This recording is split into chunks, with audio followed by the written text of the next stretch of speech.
Hi friends, ഇന്ന് നമ്മൾ ഹോസ്പിറ്റലിൽ ചെക്കപ്പിന് പോവാണ്. എന്നത്തെയും പോലെ നമ്മൾ നന്നുവിനെ കാണിക്കാനല്ല കേട്ടോ, ഇന്ന് തനുവിനെ കാണിക്കാനാണ് പോകുന്നത്. നമ്മൾ കുളനടയിലുള്ള സൺറൈസ് ഹോസ്പിറ്റലിലാണ് പോകുന്നത്. അവിടെയാണ് അവൾ പണ്ട് മുതൽ കാണിച്ചുകൊണ്ടിരിക്കുന്ന ഡോക്ടർ ഉള്ളത്.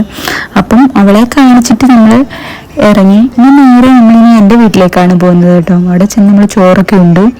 പിന്നാണെങ്കിൽ കുറച്ച് നേരം അവിടെയൊക്കെ ഇരുന്ന് തനു ആണെങ്കിൽ അവിടെ ചെന്ന് ഉടനെ നമ്മൾ കേശുവിൻ്റെ ക്രയോൺസും ബുക്സും ഒക്കെ എടുത്ത് പടം വരപ്പും കാര്യങ്ങളും ഒക്കെയാണ്. കുറച്ച് കഴിഞ്ഞപ്പോൾ നമ്മൾ അവിടെ നിന്ന് ഇറങ്ങി കേട്ടോ. അവിടെ നിന്ന് ഇറങ്ങാൻ നേരത്തെ അമ്മയാണെങ്കിൽ കുറേ അവിടെ ഉണ്ടായ കുറേ പച്ചക്കറികളൊക്കെ നമുക്ക് തന്നു വിട്ട്, വെണ്ടയ്ക്ക, ചൊരയ്ക്ക അങ്ങനെയൊക്കെയുള്ള സാധനങ്ങളൊക്കെ അവിടുത്തെ തന്നെ കൃഷി ചെയ്തതാട്ടോ. അതെല്ലാം കഴിഞ്ഞിട്ട് നമ്മളവിടെ നിന്ന് ഇറങ്ങി ഇനി നമ്മൾ നേരെ വീട്ടിലേക്കാണ്. അപ്പോൾ ഇന്നത്തെ വീഡിയോ ഇത്രയേ ഉള്ളൂ. നമ്മുടെ വീഡിയോ കാണുന്നത് സബ്സ്ക്രൈബ് ചെയ്യാനും ലൈക്ക് ചെയ്യാനും കമൻറ്റ് ചെയ്യാനൊന്നും മറക്കല്ലേ. അപ്പോൾ tata bye bye, see U.